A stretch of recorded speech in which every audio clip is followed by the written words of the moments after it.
दर्शकों को बता दें, बड़ी जानकारी इस वक्त की अपने दर्शकों को देंगे। भागलपुर एनडीए को 10 से 20 सीटें। देखिए अब सिलसिलेवार तरीके से जिले वाइज भी खबर आ रही है जया।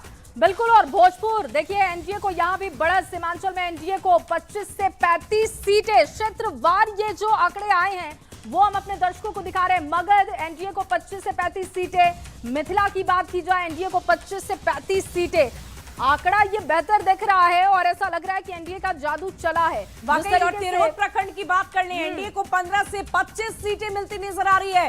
भोजपुर शाहबाद का इलाका जो एनडीए के लिए काफी महत्वपूर्ण था, उसमें भी वहां पर भी एनडीए को बढ़त मिलती नजर आ रही है। वहीं मगध क्षेत्र की बात करें 25 से 35 सीट।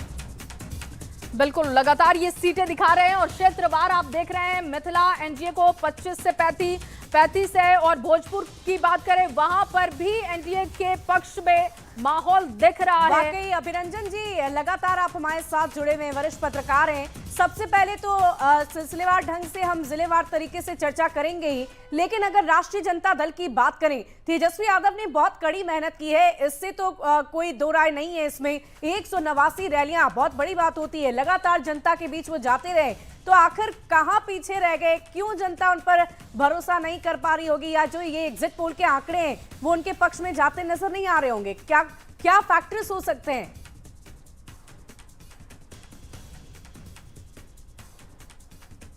हिमाचल में जो 25 से 35 सीटें एनडीए को दिखाई जा रही हैं, ये इम्पॉसिबल है। अब मुझे नहीं पता कि सीमांचल के 4 जिलों के अलावा क्या और कुछ जिलों को जोड़कर एक बड़ा सीमांचल तैयार किया गया है जिसमें कि एनडीए को 25 से 35 सीटें। सीमांचल के 4 जिलों में देखिए 24 विधानसभा सीटें हैं और उन 24 विधानसभा सीटों में आज हमने देखा है कि लगभग 75 से 80% तक वोटिंग हुई है और वो सारे के सारे मुस्लिम बहुल इलाके हैं। खास करके उसमें किशनगंज में तो 75% मुस्लिम आबादी है। कटिहार, पूर्णिया, अररिया, इन सब में भी 40 से 50% मुस्लिम आबादी है।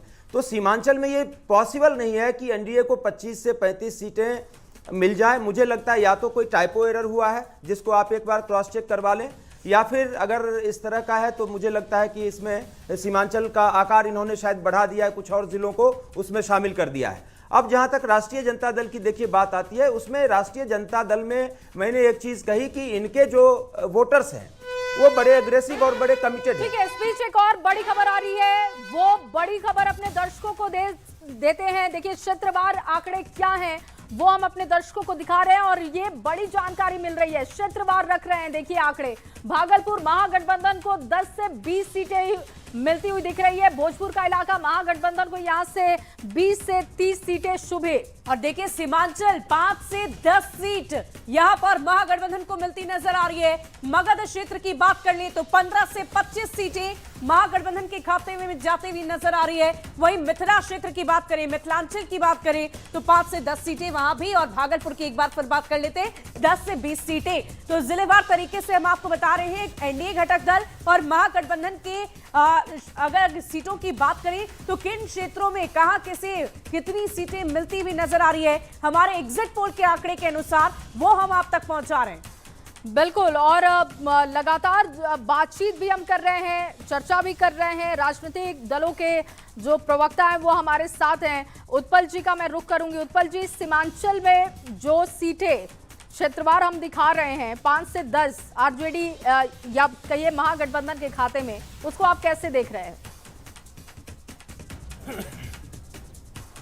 देखिए, सीमांचल की 90% सीटें महागठबंधन के खाते में आ रही है।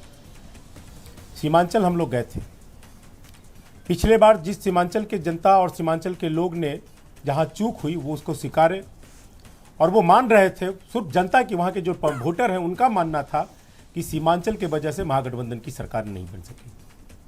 लेकिन इस बार वो गलती नहीं करने का मिजाज बना लिए थे, क्योंकि बड़े पैमाने पे सीमांचल में शिक्षा से महरूम, पूरे बिहार में अगर देखेंगे तो सीमांचल के लोग हैं। पलायन सबसे ज्यादा वहां से हो रहा है और स्थिति ऐसी है कि ह्यूमन ट्रैफिकिंग जैसे भी काम हो रहे हैं।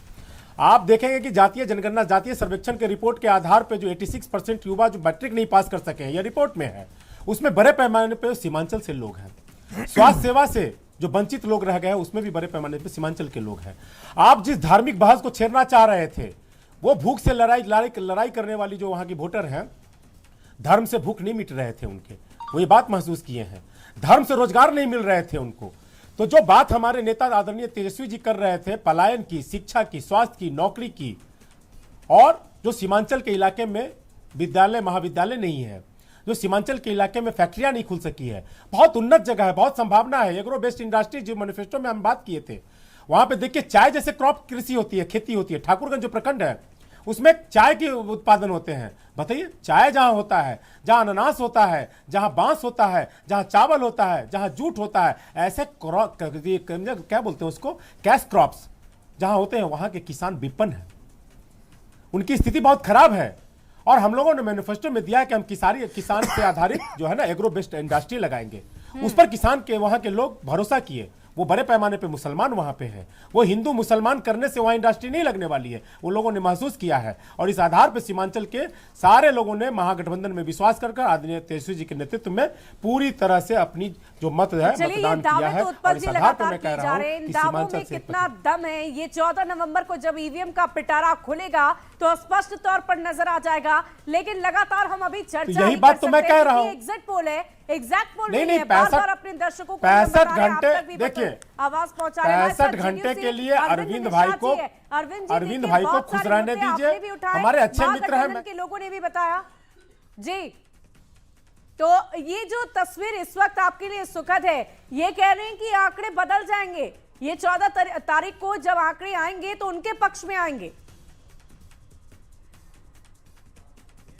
गठबंधन और राष्ट्रीय जनता दल के नेताओं के लिए सुखद है। 14 तारीख के पहले तक बोलने के लिए उनको एक सुविधा है। इस सुविधा के आधार पर वो बोल सकते हैं, बोलने की आजादी है। वरना जो बिहार के चुनाव में हम लोगों ने पाया, लोगों का उत्साह, लोगों का समर्थन, लोगों का सहयोग इस तरह से मिला। और इस तरह से मिलने के बाद जिस नतीजे पर आज हम लोग पहुंचे हैं, आज जो एग्जिट पोल में जेडीयू और एनडीए की जो सीटें दिखाई जा रही हैं, मेरा तो मानना है कि इससे भी ज्यादा ज्वाइन किया है। और मैं उम्मीद करती हूं कि प्रीति जी आपने एग्जिट पोल हमारा देखा होगा, आपका रिएक्शन मैं चाहूंगी एग्जिट पोल के आंकड़ों पर।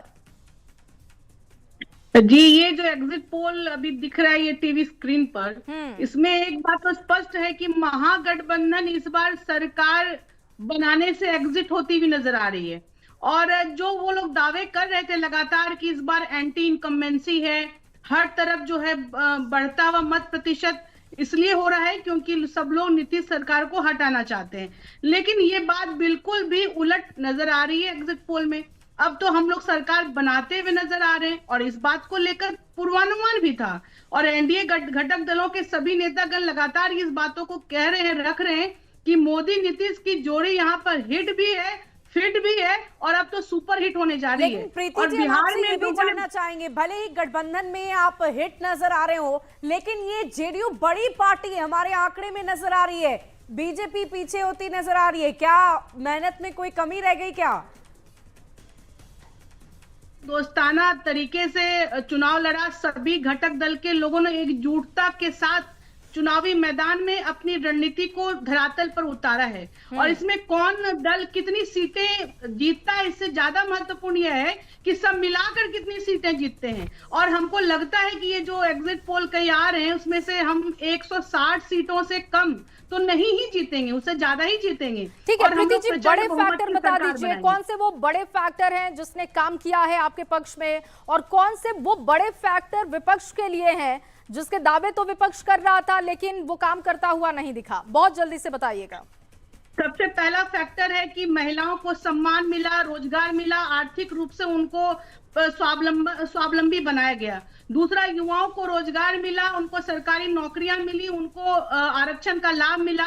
तीसरा सबसे बड़ा है कि यहाँ पर लॉ एंड ऑर्डर सबसे चुस्त और दुरुस्त रहा, लोगों को आम लोगों चलिए Preeti ji, law and order की बात आप बार बार कर रहे हैं, लेकिन ये विपक्ष वाले तो वही एनसीआरबी का आंकड़ा लेकर बार बार ये कह रहे हैं कि आपकी भी सरकार में उतने ही क्राइम हुए हैं, उतने ही लॉ एंड ऑर्डर में अव्यवस्था देखने को मिली। हमारे साथ माले से कुमार परवेज जी जुड़े हुए हैं। परवेज जी, ये देखिए बार बार उन्हीं मुद्दों को लेकर जनता के बीच विपक्ष के नेता जा रहे थे, और शायद क्या आपको लगता है कि ये जो आंकड़े हैं उनमें तब्दीली आ जाएगी? आपके नेता ने जो वादे किए उस पर जनता ने भरोसा किया है?